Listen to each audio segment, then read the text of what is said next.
त्या ठिकाणी निवडून देणार नाही.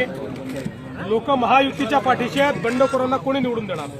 भाऊ घराणेशाहीच्या भाऊ एक मिनिट. परंतु त्यांच्या दर्जाचा प्रश्न आहे. काही थर्ड पार्टी ऑडिट करून काही जबाबदारी निश्चिती होईल का साहेब? अशा प्रकारे जर कुठे दर्जाचा प्रश्न असेल तर त्याची सुधारणा निश्चित केली जाईल. पण केवळ आरोपाकरता आरोप असतील तर मात्र त्याच्याकडे लक्ष दिलं जाणार नाही. भाऊ घराणेशाहीच्या विरोधात आपण पण इथं घराणेशाहीचं दिसून येते. अनेक उमेदवार जे त्या नेत्यांच्याच घरातले आहेत. असं आहे की महाराष्ट्रात भारतीय जनता पक्षाने एक पॉलिसी ठेवली होती. त्या अंतर्गत आम्ही हा निर्णय केला आणि जवळजवळ सगळीकडे आम्ही अशा पद्धतीनं कुठलेही नवीन उमेदवार दिले नाही. एक दोन ठिकाणी अपवाद झाले कारण त्या ठिकाणी फॉर्म भरून टाकले होते आणि मग दुसरा वेळेवर अल्टरनेट उमेदवार आम्हाला आणता आला नाही. असं केवळ 2च ठिकाणी घडलेलं आहे. बाकी ठिकाणी आम्ही हे केलेलं नाही. भाऊ आशिष शेलार म्हणतात मात्र आपण जवळच्या शिरपूरची बरोबरी करू शकतो आणि जळगाव शहरातील जी उपनगर आहेत त्यांची जी परिस्थिती आहे ती आजही जैसे आहे. मला एक सांगतो, मी सिंगापूर वगैरे कधी म्हणत नाही. आपलं जळगाव हे आपलं जळगाव आहे. आपली संस्कृती वेगळी आहे.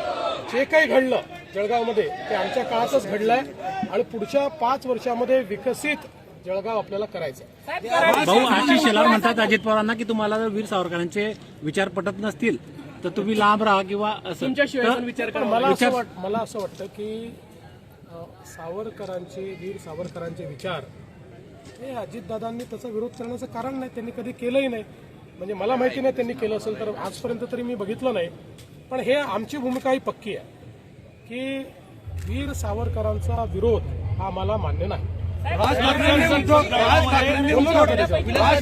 उद्धव ठाकरेंना पक्ष सरेंडर केल्याचं दुरी म्हणतायत भाजपामध्ये गेल्यानंतर. असं आहे, आता ते त्या पक्षामध्ये होते त्यामुळे त्यांना त्या पक्षातलं जास्त माहिती आहे. ते शेवटी काही ना काही नाराजी असेल म्हणूनच आमच्याकडे आले की नाही. त्यामुळे ती जी त्यांची भावना आहे ती अनेक लोकांची भावना आहे.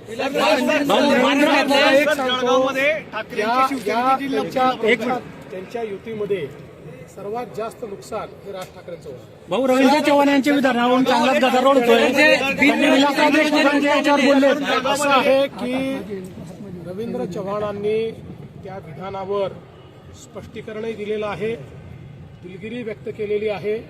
त्यांनी हे स्पष्टपणे सांगितलं आहे की मी फक्त रेकॉर्डबद्दल बोलत होतो की नवीन रेकॉर्ड तयार करा. बाकी विलासरावांच्या बद्दल या महाराष्ट्रात पक्षविरहित सर्वांना आदर आहे. त्यामुळे विलासरावांच्या स्मृती कोणी पुसणार नाही, कोणी पुसू शकत नाही. आम्हाला सगळ्यांना आदर आहे.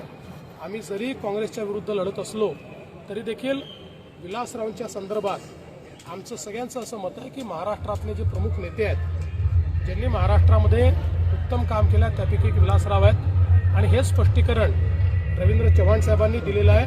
आणि याच्या पुढे जाऊन कोणीही निवडणुकीच्या काळात दिलगिरी व्यक्त करत नाही. पण त्यांनी दिलगिरी व्यक्त केली आहे कारण त्यांच्या वक्तव्याचा चुकीचा अर्थ निघालेला.